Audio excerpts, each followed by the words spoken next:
Hola amigos de Facebook, quiero hacer con ustedes, creo que a partir de hoy se me ha ocurrido la idea de poder poner en contexto algunos artículos de profesores universitarios cubanos que realmente tratan de aclarar lo que ha sido todo el proceso histórico, no de la Revolución Cubana o la mal llamada Revolución Cubana, sino todo el devenir histórico que ha desencadenado en que la familia Castro se haya adueñado de la libertad de todos los cubanos. Casualmente me ha surgido esa idea porque hoy un grupo de cubanos en Suiza, de conjunto con la ayuda de suizos que han dado sus firmas,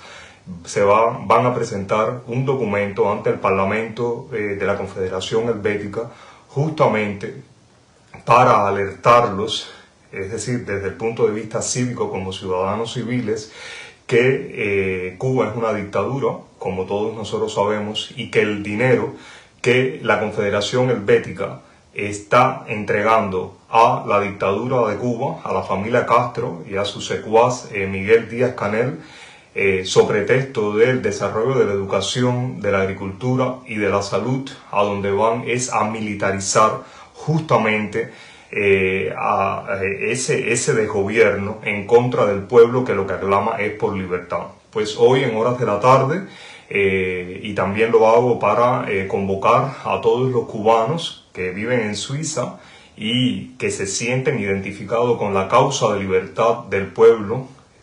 del pueblo cubano, del cual nosotros somos parte, que podamos asistir a darle un apoyo moral a esos cubanos que valerosamente han recogido firmas y han confeccionado una propuesta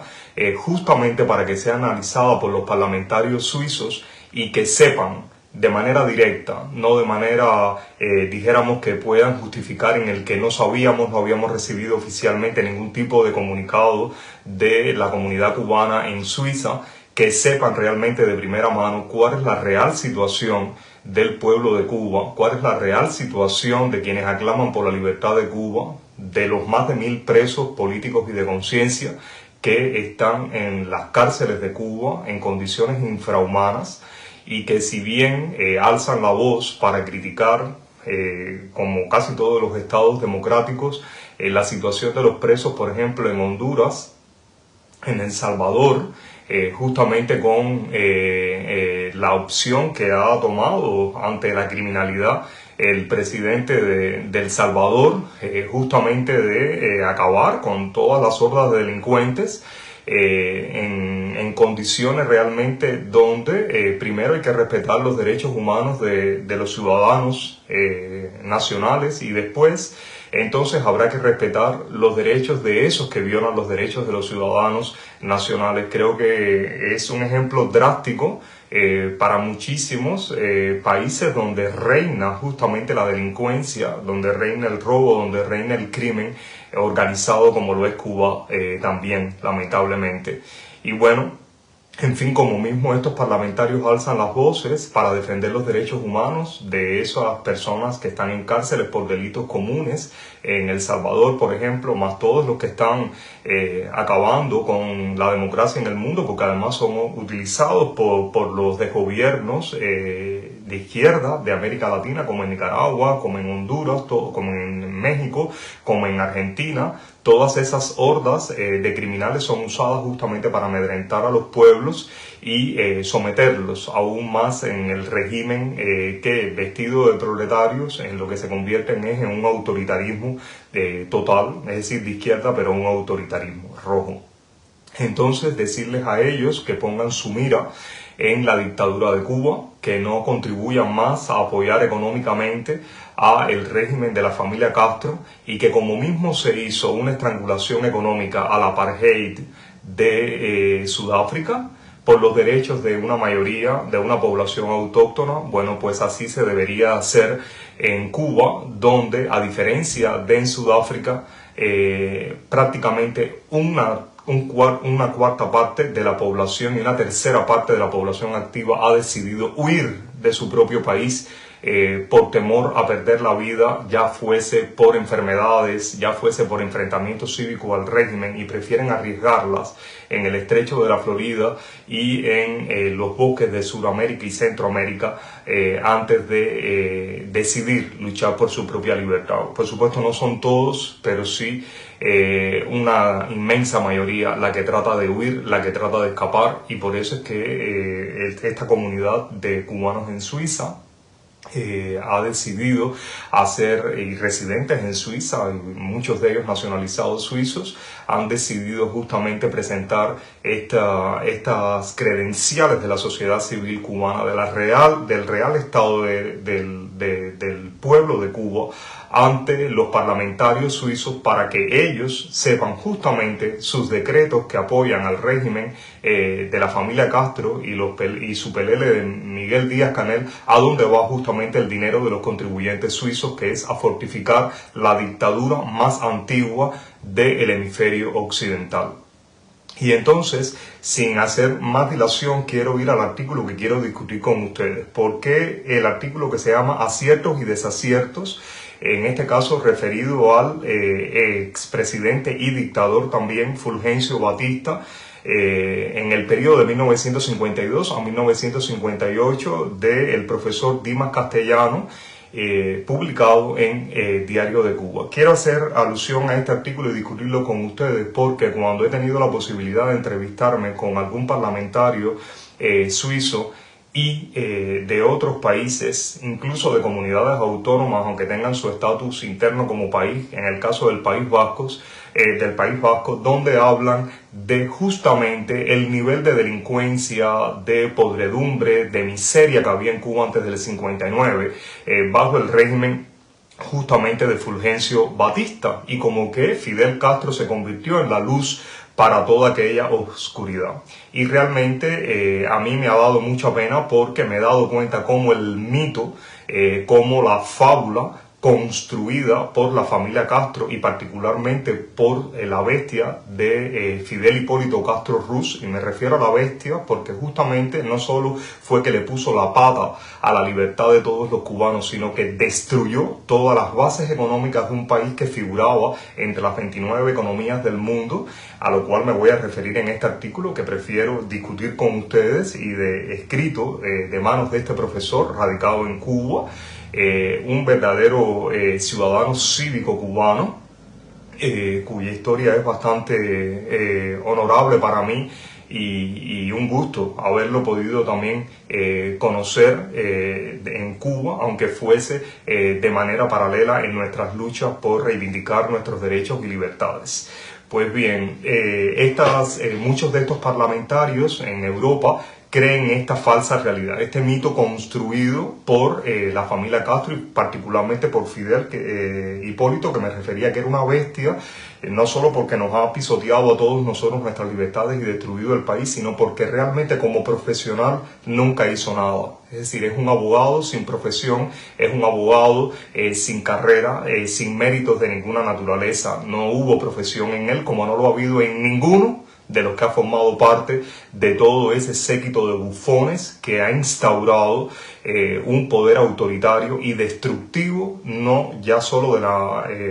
economía cubana, del país, sino de la nación, de su familia, que es la cédula de una nación, la familia de un país.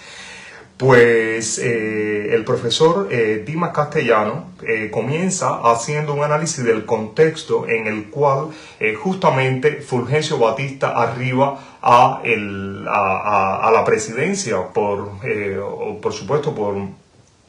una manera absolutamente no democrática, es decir, como todo intento golpista o como todo hecho consumado golpista. Sin embargo, es muy importante analizarlo en el contexto, y para nosotros los cubanos, también los cubanos que están dentro de Cuba, sepan de una vez y por todas, de manera fluida, como mismo quizás hacía en las lecturas de tabaquerías muchísimos profesores, muchísimos intelectuales que no aspiraban a otra cosa más que a instruir en lo que podría ser la conceptualización de las bases de una nación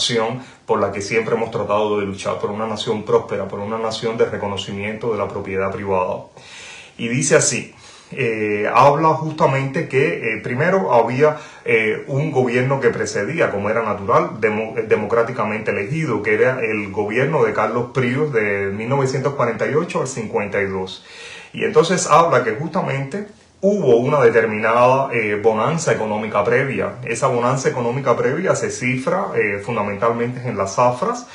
También estamos reconociendo de que aquí también hubo un periodo post Segunda Guerra Mundial en la cual Cuba se vio muy beneficiada, su industria azucarera particularmente, que llegó a producir 6 millones de toneladas de azúcar. Sin embargo, este gobierno estuvo muy atacado por determinadas circunstantes. Estas circunstantes nunca dejan de tener algunos elementos emblemáticos de la sociedad civil que pretenden moralizar al resto de los demás con conductas impropias y justamente desembocando una serie de hechos que no pueden probar, que no tienen los elementos tácitos para poder probar que han ocurrido de esa manera, y lo que generan es una inestabilidad política de gobernanza. Y así fue, por ejemplo, en el caso de la ruptura de Eduardo Chivás con el autenticismo y la fundación del Partido del Pueblo Cubano Ortodoxo, el debilitamiento del gobierno debido a los ataques radiales de Chivás contra la corrupción política administrativa, que al final se encarnizó con el ministro de Educación, si mal no recuerdo, y no pudo probar nada, y entonces fue cuando se trató de suicidar, entre comillas, porque se sabe que no fue un suicidio total, sino que se disparó al abdomen y luego muere de una infección colateral, pero no propiamente que se había pensado suicidar, como todo cobarde en términos general. También la preparación en 1949 de un golpe militar contra Carlos Príos, encabezado por el capitán Jorge García Tuñón,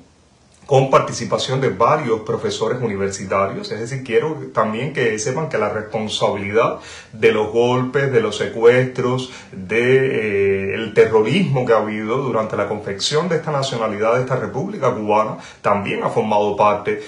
actores dentro de esa intelectualidad cubana.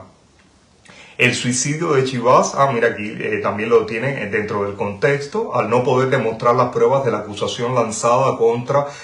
Aureliano Sánchez Arango, el fracaso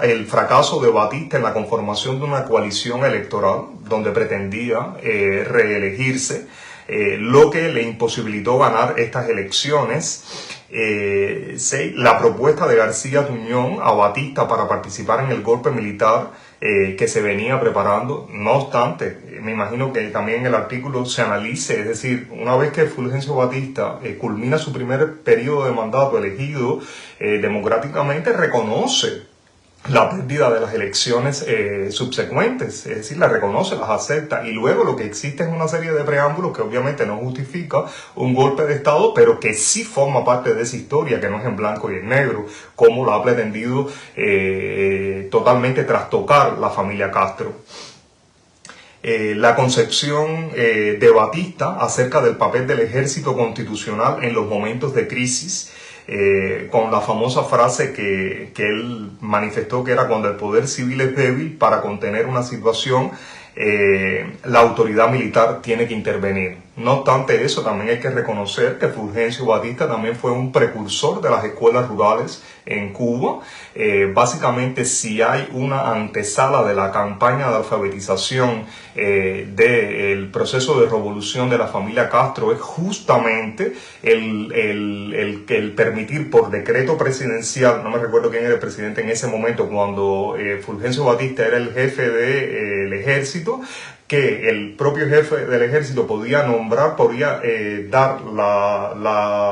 dijéramos, la distinción de militares con capacidades poder enseñar en lugares rurales, y así se constituyen en prácticamente casi todas las regiones fundamentales de Cuba escuelas de enseñanza rural, donde habían asignaturas que iban desde la propia imposición de la agricultura y la tecnología hasta el civismo, impartidas por militares que tenían capacidades ciudades para poder enseñar, ya que muchos de los maestros normalistas no querían ir a esos lugares rurales a enseñar. Y entonces esto se aprueba por decreto presidencial, como les dije anteriormente, y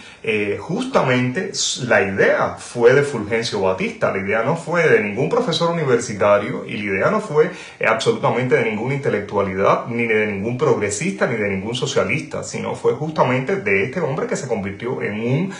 otro autócrata más, en un dictador más, pero que tuvo muchísimos aciertos a diferencia de los dictadores de la familia Castro. Y finalmente el profesor Dimas avala en este contexto en el cual se desarrolla el golpe de Estado el descontento de los militares subalternos por el aumento de sueldos a congresistas y altos funcionarios sin tener en cuenta a los militares. Imagínense, algo que en Cuba jamás ocurriría, porque en Cuba, para comenzar, no hay ni congresistas, no hay ni parlamentarios. En Cuba lo que hay es una fuerza militar que es la que justamente controla todo lo que tiene que ver con la economía, la política, la sociedad, las leyes, el ejercicio de la justicia en Cuba. Es decir, son los militares, sabemos los que están detrás de todo esto, son los militares los que son rectores de universidades, porque todos tienen cargos paramilitares, todos absolutamente, incluso hasta un decano tiene cargo paramilitar en la defensa civil de Cuba,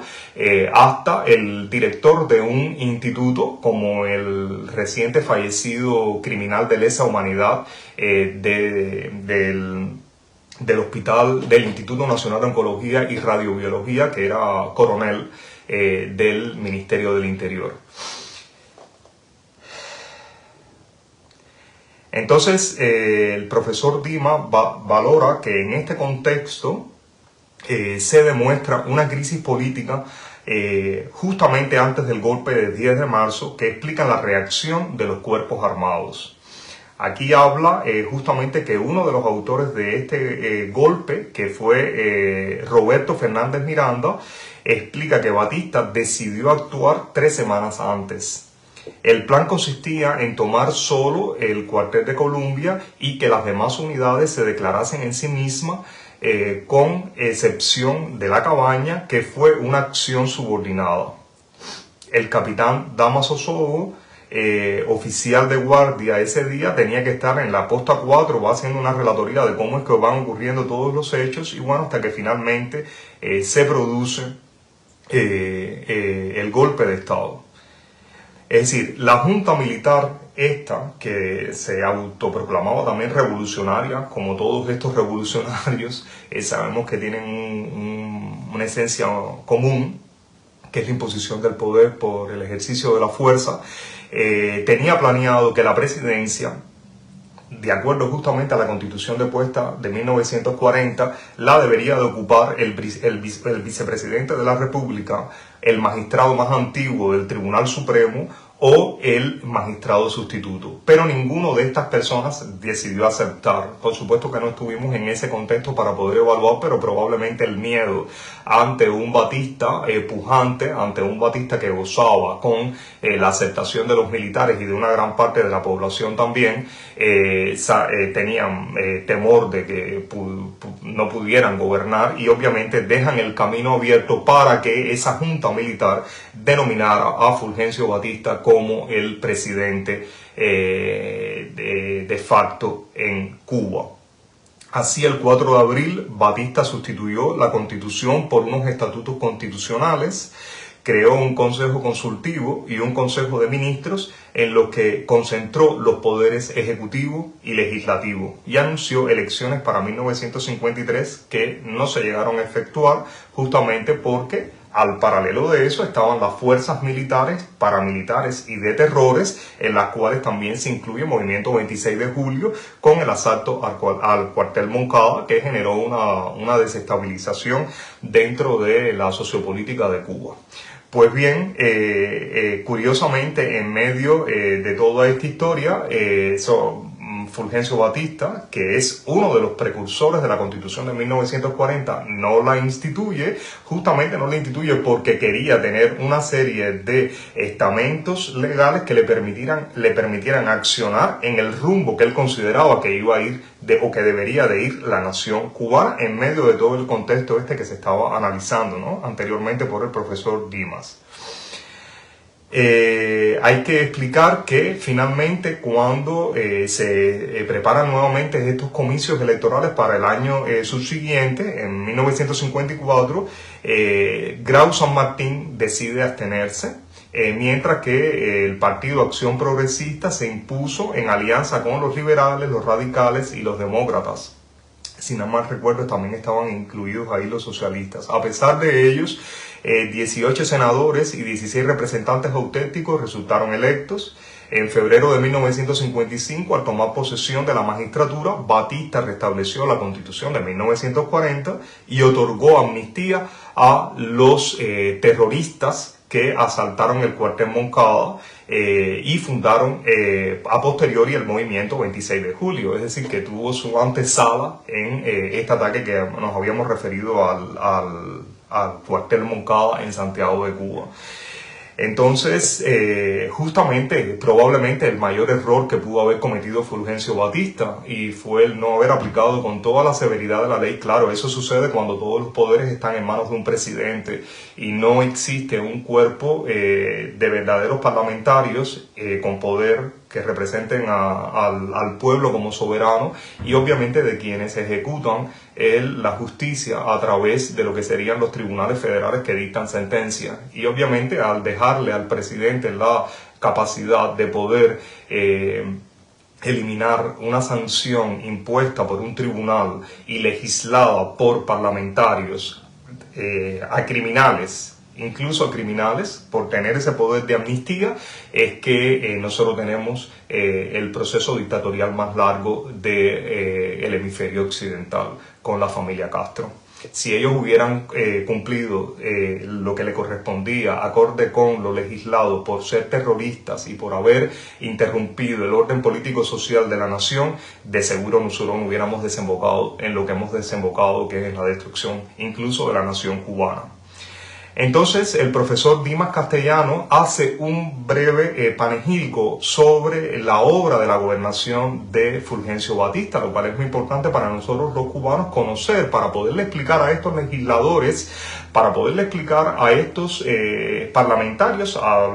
los que tengan posibilidad de reunirse con el staff de gobierno de los países democráticos del hemisferio occidental, que bajo Fulgencio Batista, con toda la imagen negativa creada como criminal, como dictador, etcétera, por la familia Castro, donde hay aciertos, obviamente hubo un desarrollo de la nación cubana. Sin embargo, con la familia Castro lo que ha habido ha sido la destrucción incluso de la familia cubana. Entonces comienza el profesor Dimas diciendo que con un gabinete integrado principalmente por figuras competentes en aquel momento en la política, en la sociedad, en la alta sociedad cubana, Fulgencio Batista liquidó el pandillerismo y comenzó a aplicar las recomendaciones del informe Truslow de 1951. Creó el Banco de Comercio Exterior. En la agricultura creó instalaciones de almacenamiento y refrigeración, aumentó la mecanización, la fertilización, la irrigación, la investigación científica y brindó ayuda técnica y económica a los pequeños campesinos. A mí me llama la atención todas estas acciones resumidas en unas cuantas palabras, porque recuérdense que Fidel Castro es el autor de todos los centros de investigación de Cuba, es el autor de todos los hospitales de Cuba, es el autor de todo lo que hoy en día es absolutamente nada al exponente de la nada. Sin embargo, el resto de las acciones que hicieron los presidentes que le precedieron a este dictador, que salieron en elección votados por el pueblo sin ningún tipo de amaño político, ni ningún tipo de miedo, ni ningún tipo de crimen, no la reconocemos incluso los cubanos porque se obviaron de nuestra historia. Es decir, cuando se estudiaba durante estos más de 6 décadas el proceso de la historia de la conformación de la nacionalidad cubana, se obvió toda esta parte de la historia, justamente para poner e idolatrar a un ídolo que es una bestia, que fue una bestia intelectual, no solo una bestia como ser humano. Todo este ímpetu, que también tuvo que ver con el campesinado, fue lo que le provocó al gobierno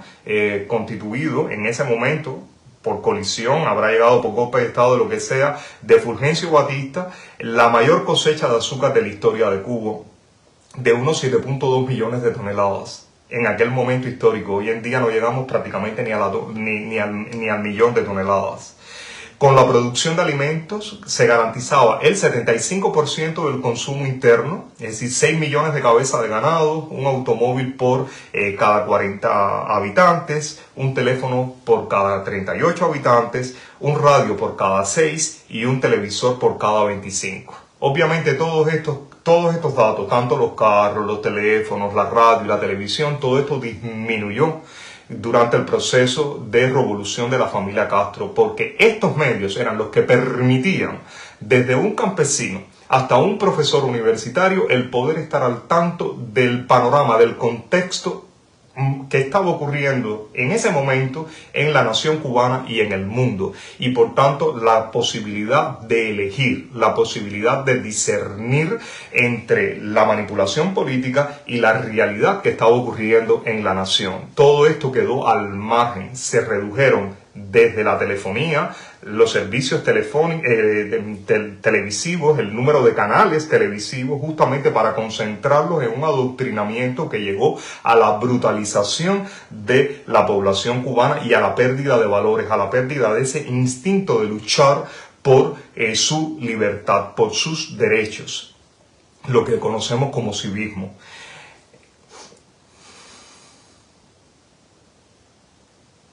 Hoy en día además sabemos que más del 80% de lo que se consume en el maltrecho modo de vida cubano es comprado en el exterior, y la mayor parte es comprada en los Estados Unidos. Díganse desde la proteína o la malproteína que se le compra para darle a ese ganado cubano, que es como nos trata el desgobierno cubano. Son pollos criados hormonados que logran crecer en menos de 45 días y que allí no se consumen, y que básicamente por la propia crianza, la propia manera, dijéramos que irracional y de irrespeto también a los derechos de la naturaleza, se crían unos pollos que se le llaman carnes blancas como si fueran pescados, cuando la carne de un pollo verdaderamente criado en condiciones seminaturales y de respeto es una carne roja y extremadamente sustanciosa, con lo que se revivía prácticamente los muertos en Cuba, como decían nuestros abuelos. El profesor Dimas continúa en su panegírico diciendo que entre 1954 y 1958 se construyeron cerca de 5.000 edificios por año, entre ellos los hoteles Foxa, Havana Hilton, Capri y Riviera. Los ahorros y depósitos de los bancos aumentaron. Se edificaron y terminaron varios edificios públicos en la propia plaza cívica, incluyendo el monumento a José Martí, que muchos cubanos y extranjeros piensan que es una obra de la revolución. Ahí no hay ninguna obra monumental de la revolución, ninguna. Fueron construidos los túneles de la Bahía de La Habana y de la Quinta Avenida. Ya lo veremos sucumbir también. Serán de las próximas víctimas arquitectónicas cubanas de seguir ese proceso destructivo de la familia Castro y su pelele Díaz-Canel, así como la vía monumental para conectar el este y al oeste de la ciudad. Se reconstruyó también y pavimentó las principales avenidas y calzadas de La Habana y otras ciudades. Se construyeron refinerías de petróleo y fábricas de neumáticos, prácticamente las que están funcionando en la actualidad. Me refiero a las refinerías de petróleo, conductores eléctricos de cobre, fábricas de conductores eléctricos de cobre, tuberías centrifugadas de hierro, papel, cartón de bagazo, como un subproducto de la industria azucarera. Con la participación de la inversión extranjera se levantaron plantas para producción de botellas y otros envases de cristal, de papel y de aluminio. Se construyeron los aeropuertos de Varadero y Rancho Boyeros, los baños minerales de San Diego, la ciudad deportiva, los centros de turismo de Varadero y Barlovento, y se desarrollaron programas sociales de ayuda a ciegos y sordos. Como se dan cuenta, estamos haciendo un resumen prácticamente de lo que nosotros recibimos como herencia de ese capitalismo brutal y de esa bestia con garras, que era como se definía también a Fulgencio Batista, ¿verdad? Entonces, continúa que 3 datos ilustran el nivel alcanzado en la educación de 1958. Se dedicó el 23% del Producto Interno Bruto del país, el primer lugar en América Latina, dedicado solamente a la educación. Se redujo el analfabetismo en un 23%, segundo lugar de toda Iberoamérica. Estos son datos extremadamente importantes justamente para aclararle a estos parlamentarios del mundo occidental que Cuba no era ese país de analfabetos y de putas y de vicios que ellos se creen justamente por la fabulación de la familia Castro y particularmente de Fidel Hipólito Castro Ruz. Cuba tenía todos estos índices que los hacían ser cimero en todo Iberoamérica. Y con unos 90.000 alumnos en la enseñanza privada, aliviaba los gastos justamente del Estado y garantizaba a los padres la educación deseada por sus hijos en el caso que así fuese. Estos resultados básicamente tuvieron un impacto en esa economía, por eso fueron los niveles alcanzados antes de 1958. Es decir, Cuba tenía una base de educación brutal, una base de educación sólida, una base de educación que una persona que hubiera llegado solamente al segundo grado tenía mejor ortografía que un estudiante de preuniversitario formado por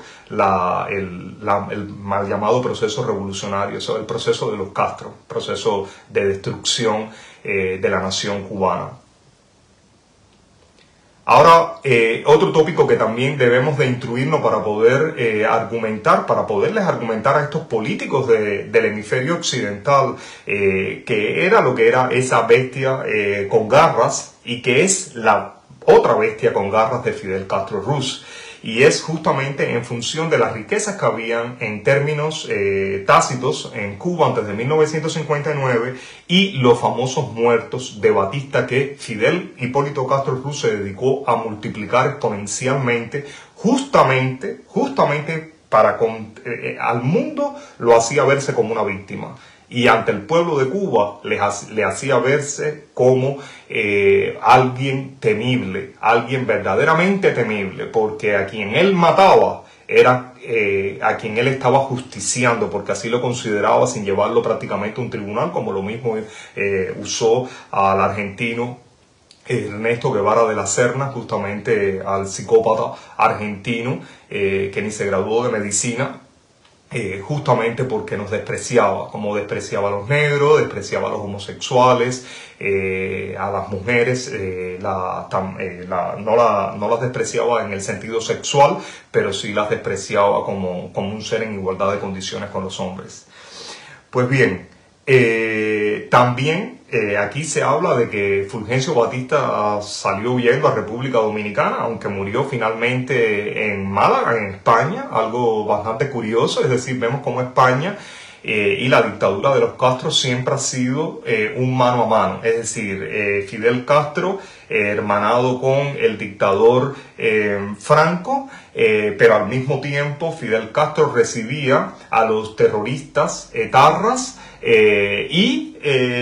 Franco recibía a Fulgencio Batista y a otros tantos que emigraron con parte de esa fortuna, supuestamente, como mismo nos hicieron creer en la historia de Cuba, robadas a la nación cubana. Es decir, esto es una melcocha absolutamente entre los desgobiernos de España y de Cuba, absolutamente, donde intercambiaban todo. La prostitución era total, de lo bueno, de lo malo, todo prostituido en un bien común que era la instauración del poder militar en ambos pseudo países, porque eso es lo que vemos en la actualidad hoy en día, países ingobernables.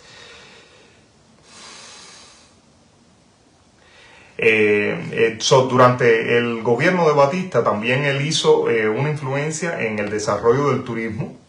y se anunció la concesión de licencia de juegos a quienes invirtieran $1 millón en un hotel y 200.000 en una nueva discoteca. Pero ese plan, que es el llamado Plan Malecón, no el plan Malecón de Fidel Castro, sino el plan Malecón de Batista, al final no se llegó a ejecutar. Es decir, claro que había prostitución en Cuba, como mismo también manejan datos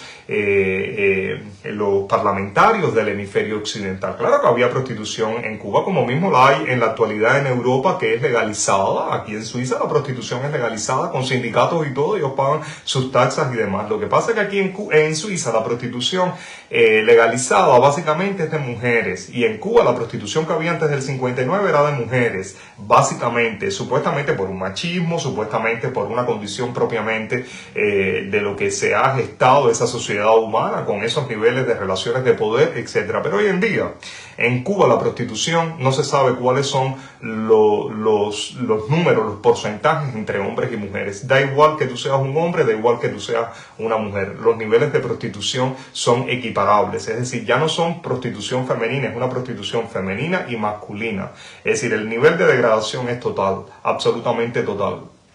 Yo creo que si se llegó a algún tipo de igualdad en Cuba entre la mujer y el hombre fue justamente en los planos negativos de adquirir esa falta o esa, vamos a decirlo, para mí en realidad debe ser por mi formación, es una falta de valores, pero quizás para el cubano, como se trastocó todo, luchar, prostituirse, jinetear, todo esto, una manera de vivir. Es muy triste cuando un pueblo, cuando los hombres y mujeres de un pueblo encuentran como camino para sobrevivir la prostitución. Es extremadamente triste porque la prostitución no genera dinero, no genera bienes, no genera riqueza, no genera las bases de un país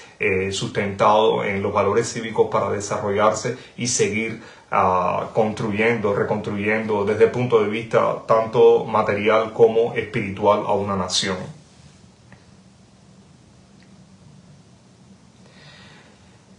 También Batista es conocido que era una persona que viene de abajo, básicamente era un emprendedor, si lo fuéramos a ver en el contexto actual. Estudió taquigrafía, prácticamente casi de manera autodidacta, llevaba libros comerciales, administraba bienes, revendía frutos del campo y trabajaba como maestro, todo lo cual le permitió contar con una determinada economía propia y realizar sus pequeñas inversiones, que fue lo que lo llevó a ir afamando e integrando luego filas militares para poder salir adelante. En cuanto al número de muertos que se habla, porque siempre han sido cifras bastante manidas por la familia Castro, particularmente por Fidel Hipólito, hablaba justamente de que eran en el orden de los 20.000 muertos. Era un asesino, era una bestia con garras, sin embargo, en 1957 se habló y escribió en la prensa de 3.000 muertos, en 1958 de 6.000 y en 1959 de 20.000 con la propaganda comunista solapada de Fidel Hipólito. Pero lo que es cierto, según este historiador, repito, el profesor Dimas Castellano, es que el único listado publicado en la revista Bohemia del 11 de enero de 1959 arroja un total de 898 muertos en todo este movimiento de insurgencia en Cuba. Un trabajo de Archivo Cuba, una de las organizaciones para mí, en mi opinión, más prestigiosas que ha tenido la comunidad cubana en el exilio, que ha documentado de manera muy minuciosa todo lo que ha ocurrido con el desastre de la nación cubana a partir de 1959. También ilustra de alguna manera los fallecidos antes de 1959 en esta lucha de poderes, porque verdaderamente casi todo eran luchas de poderes políticos. Ellos, el Archivo Cuba considera que la cifra fue aproximadamente de unos 1.816 muertos durante todo este proceso de insurgencia en el país. Ambas cifras obviamente muy alejadas, tanto los 898 como los 1816, alejadas de los 20.000 muertos que Fidel Castro redondeó en una cifra para victimizarse y poderle mostrar al mundo que, como dijo el el Matarife, el carnicero de la cabaña, Ernesto Guevara de la Serna, hemos fusilado, fusilamos y fusilaremos a todo el que se oponga al proceso de la revolución cubana, era la manera de poderlo justificar y que toda esa claque política al momento pudiera aplaudir a ese criminal en Naciones Unidas en lugar de haberlo declarado persona non grata como si hubiera sido un fascista nazi durante la Segunda Guerra Mundial. Profesor Dimas Castellano concluye que de cualquier manera, sea cual fuera la cifra, las 20.000 carecen absolutamente de pruebas. Ahora bien, el profesor también hace un análisis sobre la caída de Fulgencio Batista, que es lo que condiciona esta caída, ¿no? Y entonces aquí se habla básicamente de un descontento nacional por la ruptura del orden constitucional, que tuvo dos respuestas diferenciadas por el método, la negociación y la violencia revolucionaria. La negociación comenzó en marzo de 1952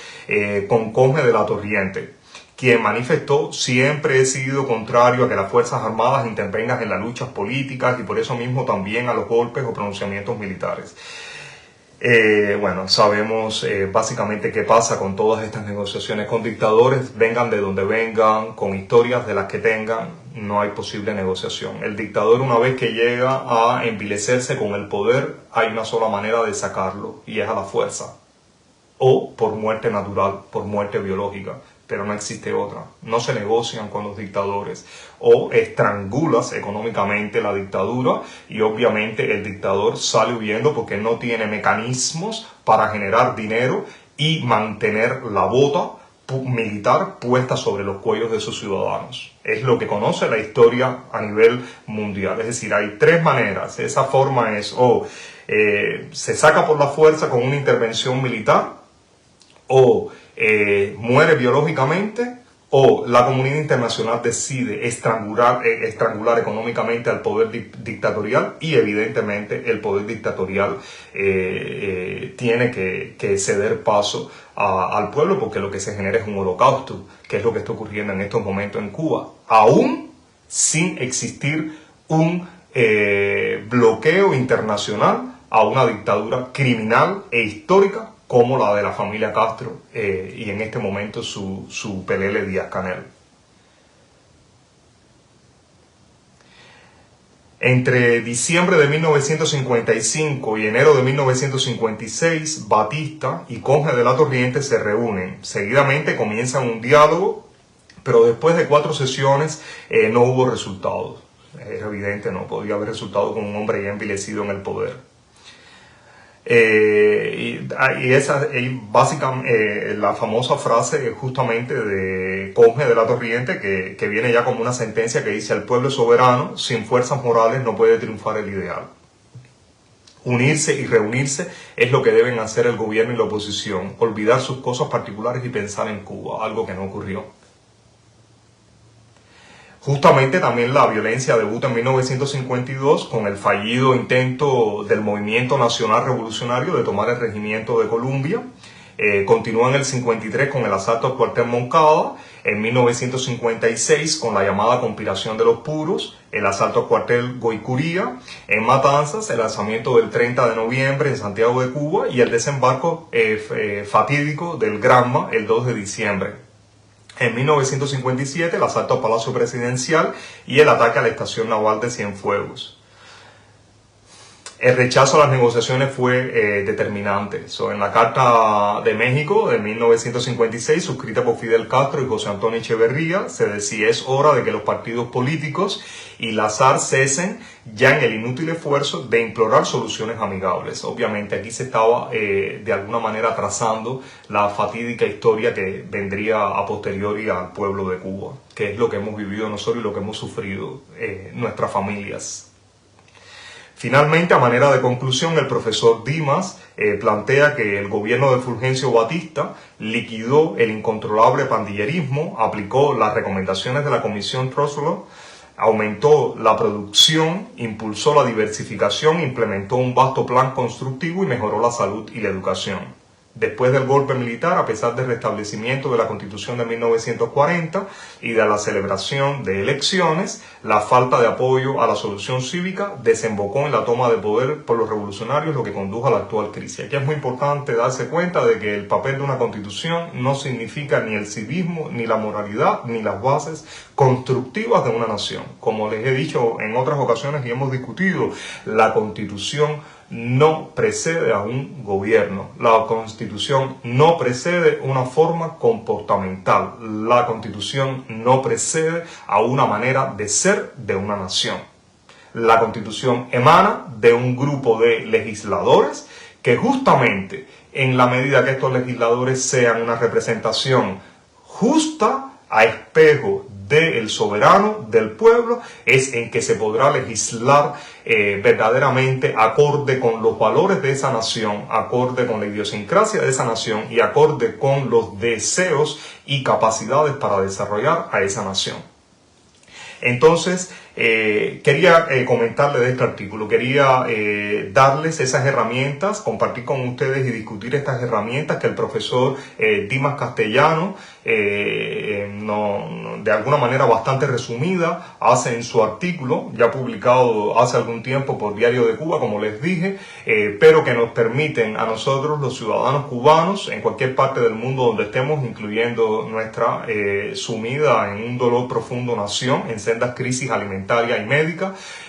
cubanos, tener herramientas para poder defender lo que era esa Cuba, con elementos de corrupción, con elementos de un subdesarrollo cuestionable acorde con la geopolítica internacional, pero sobre todo defender que lo que nació en Cuba en 1959, lo que fue aupado por los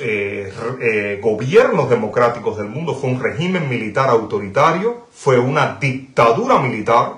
que hoy en día aún todos estos gobiernos de países democráticos se resisten a reconocer como dictadura militar porque ellos no son libres en su mayoría. Responden a intereses de sus inversionistas en Cuba. Y saben que declarar a Cuba como lo que es, al del gobierno de Cuba como lo que es una dictadura militar, implicaría que automáticamente al ver la pobreza en que ha sido sumida la población y la inseguridad para la vida, tanto desde el punto de vista alimentaria como médica del pueblo de Cuba, que todos esos inversionistas han contribuido de manera brutal, de manera enfermiza a destruir a la nación cubana y considerarse todos esos fondos repugnantes y como tal dejar de tener vigencia ante un litigio de naturaleza económica a nivel internacional en una corte económica, por cuanto esos tipos de fondos no se litigian sino se cancelan justamente por haber ido en contra de los derechos humanos de una nación. Era lo que quería hablar con ustedes, amigos, y los cubanos que estén en Suiza,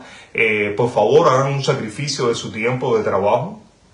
Aquí yo también trabajo en la Universidad de Berna y hoy me tomé el día justamente porque creí que era un día significativo, no porque fuéramos a cambiar el curso de la historia, ninguno de nosotros va a cambiar el curso de la historia de la nación, lo cambiará cuando todos nosotros nos juntemos, cuando tengamos verdaderamente la responsabilidad, cuando tengamos la dignidad, porque dignidad no solo es vivir de un trabajo, dignidad no es solo darle un beso a tu madre, los que le pueden dar un beso a la madre, abrazar a sus hijos, eso no solo es la dignidad. La dignidad es cuando se comparte de igual con los demás, cuando miras a los demás seres humanos como te mirarías a ti y como mirarías a tu familia. Entonces ahí estamos hablando de una honestidad, de una sinceridad que llega a ese grado de humanismo, a ese grado de honor que debe tener el individuo. Mientras tanto, todo es una pura y burda hipocresía individual. No existe ese valor sublime de la dignidad de ser honorables. Y a esos cubanos que puedan ir a apoyar,